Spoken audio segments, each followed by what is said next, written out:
folks. Two quick notes on the video you're about to see. First is a bit of an apology on the very, very bright intro clip and the slightly less bright outro clip. It was an incredibly sunny day when I recorded this, and I was trying to record on the side of the building for the intro because Rhinos has this amazing mural with like the Hulk and the Thing, and it's the whole wall, and it's really cool looking. But the combination of the sun and the angle and my glow-in-the-dark complexion as it is, I think the camera's autofocus tried to pick. It was only able to really pick one of the overly bleached out things to make recognizable, and foolishly it chose me. So the opening clip is incredibly bright. It's not you. It's not your computer. Apologies.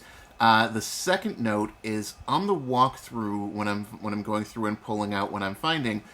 It may look suspiciously planted, and that's kind of true, kind of not true.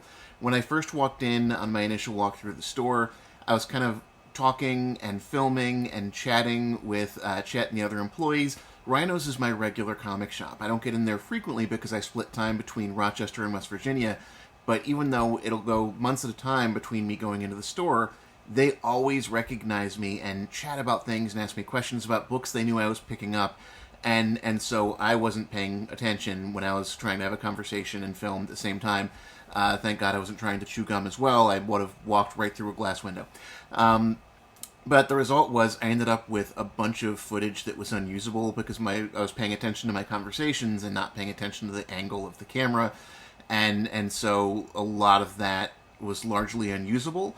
But what I was doing as I was walking through on that run is I was pulling out maybes, so they were kind of sticking out from the box. You can see that with the Wonder Woman issue, for example. So they were all things there. Just the initial footage of me locating where they were in the store was in footage that was cut. Weirdly, though, that Silver Surfer issue that I pulled was literally just sitting on top of the long box, exactly as you see it here. And so, yeah. And then also, in that part that was the unusable footage, I did chat with one of the store employees about the Batman and the Outsiders issue, and they did not have it, or really much at all, of that run. They had actually said they rarely carry it, and when they do get issues in, they rarely actually put it out into the store. Because, as we all know, I am a weirdly specific brand of dork that likes things that are not overly popular. But let's get to the usable footage. But I just wanted to make it. I didn't want anyone to be thinking like, oh yeah, of course, all the books he's looking for happen to be sticking up a little bit. And also, you'll see me slow down the video a little bit at times for things that weren't on the hunt list. I was picking up things that I'm actually currently reading, like the series Dork and the series Moonstar. I don't know if it wound up in the recording or not, but I also picked up issue 3 of Mask, and so there are things I did pick up that were not in the hunt list, but I am going to be making videos for later, so that's why those slowed down there. So again, apologies for the brightness and the weird seeming planting of things, but it wasn't planting; it was just poor cameraman angles. So, end of the video. Hi folks, and welcome to another episode of The Fives Guy. We are outside Rhinos Comics and Collectibles in Greece, New York, and we are going to go in, ask the owner 5 questions, and we have our hunt list. We are looking for the following 5 things. We are still on the lookout for the Batman and the Outsiders with the hieroglyph cover. We did not find that at the Empire Comic Fest, so we're going to look for it here and hope we have better luck.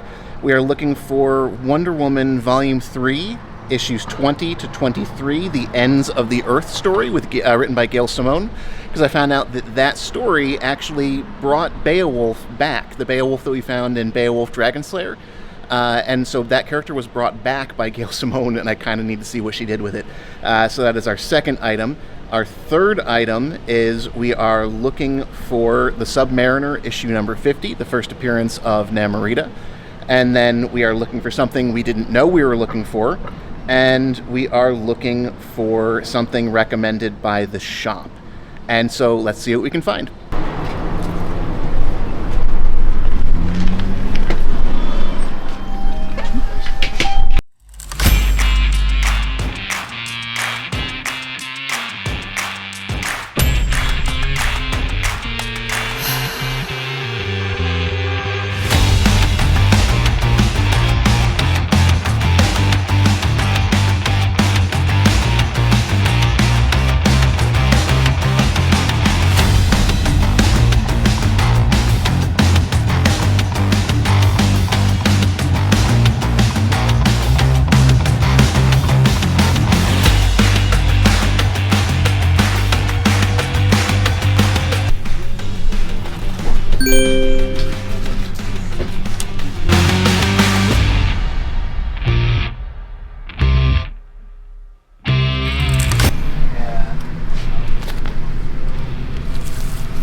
No worries, just let me know. Yeah, whatever you're ready.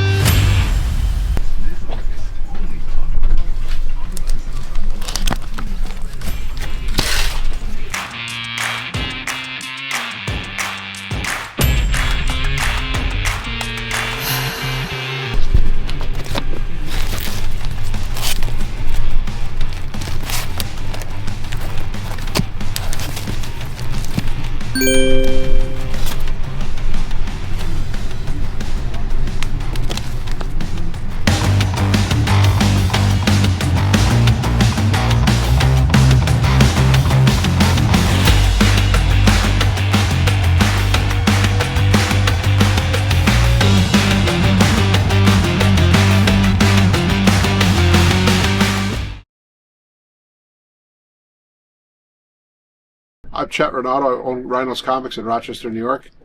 And so how long have you been operating in Rochester? This coming spring will be 13 years. Lucky number 13.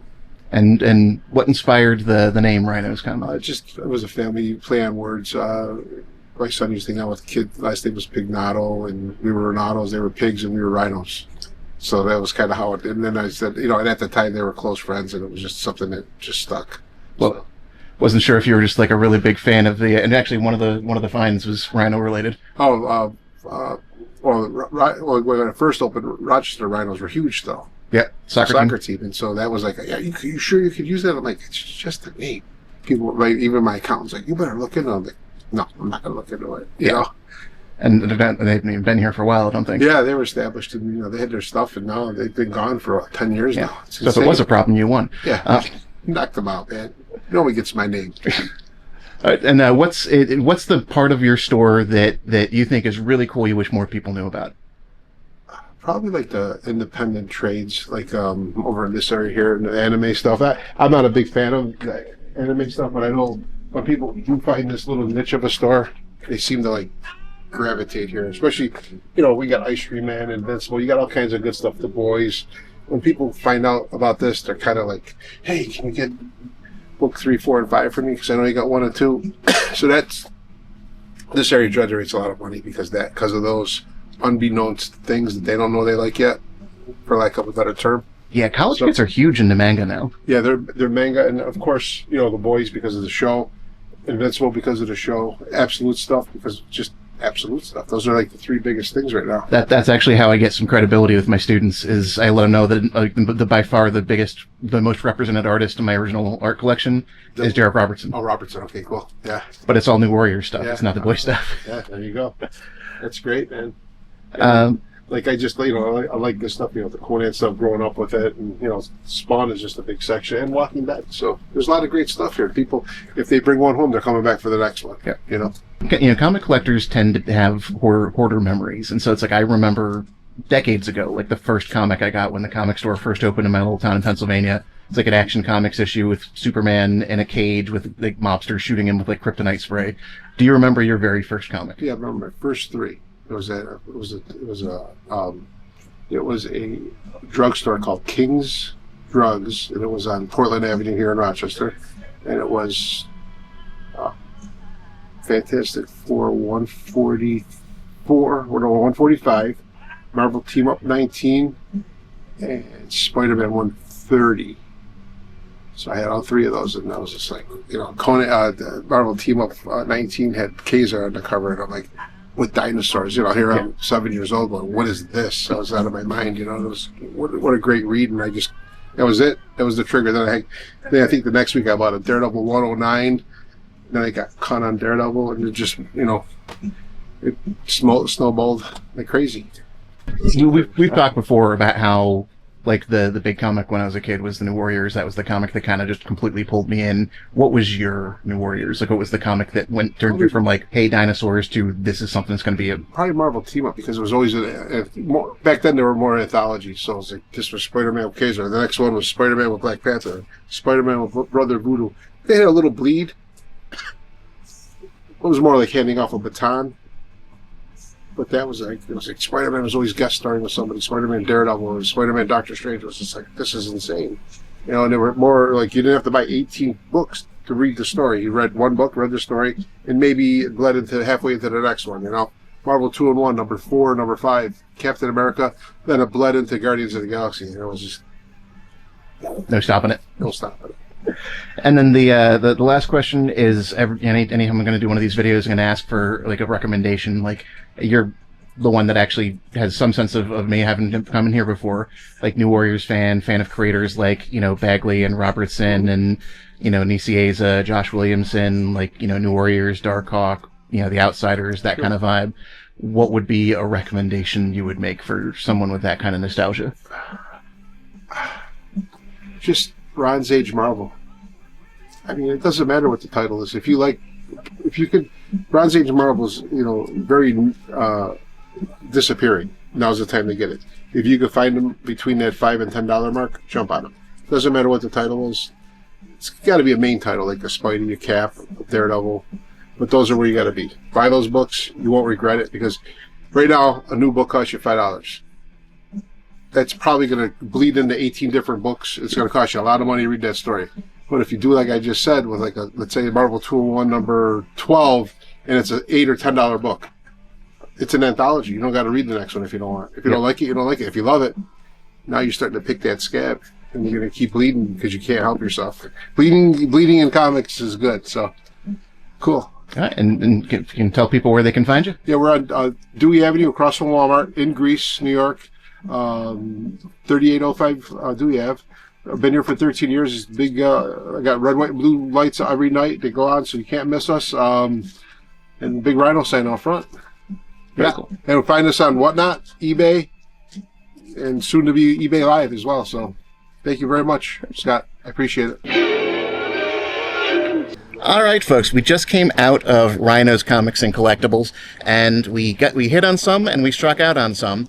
What we hit on, the thing we didn't know we were looking for, was a classic that used to be in my personal collection. I've always loved this issue, and so I ended up picking up another copy of it because it's one of those ones where I moved it on years ago, but I keep on talking to people about it, and so I feel like the more I talk about it, the more it really needs to belong in my collection again. And this was an issue that really it's in the middle of this big cosmic event, and it's the Silver Surfer having a philosophical conversation with the Rhino, neither of which are subtle characters. The Silver Surfer is this big cosmic character. The Rhino's more of a bruiser than a philosopher. But it was such a just really low-key issue in the middle of a massive event, and I've always loved that about that issue. So it was literally sitting on top of the long box when I walked in, so it was kind of meant to be. The second one that we hit on was we found one of the 4 issues from the Wonder Woman story by Gail Simone that brought back Beowulf. So we've got the other 3 issues still to find, but we found one of them, and so that's definitely a win. The next thing that we did find Submariner number 50 at $10. We saw this at Empire Comic Fest priced up at $50, which is a little bit rich for my blood, and so we didn't pick it up there. But I mean, you can't walk past the first appearance of Namorita for $10. The one that we kind of found is as you saw, we asked for a recommendation, and he kind of recommended a genre more so than a particular issue. And what I ended up doing was I recommended something to myself. I ended up passing the first issue of Solomon Kane, written and drawn by Pat Zerker. And Pat Zerker was the one of the major pencilers on New Warriors Volume 1, the book that really turned me into a lifelong comic book fan. And so, as I was mentioning in there, I tend to follow creators almost more so than characters. And so anytime someone has a passion project like that, I need to see what it's about. So I picked up Solomon Kane number 1, and we'll see what that's about, and hopefully keep on picking that up. Where we struck out, we did not find Batman and the Outsiders with the hieroglyph cover. It is eluding us. Shh! We're hiding! Be quiet, everyone, including me. It metamorphoses its way out of anywhere that sells comics. One day, we will find it. So yeah, that is where we are at. We had something we didn't expect. We had we had part of the Wonder Woman one. But overall, it was a fun time hanging out in there. This is a store I've been in many times before. And so if you are in the Greece or the Rochester area, check out Rhinos Comics. Because it's a great crew, and they've got a ton of stuff in there. Have a good one, y'all. Hey folks, if you made it this far into the video and you also like hunting for nostalgia, make sure to leave a like, comment, and subscribe. It'll do me a solid. Have a good one, y'all.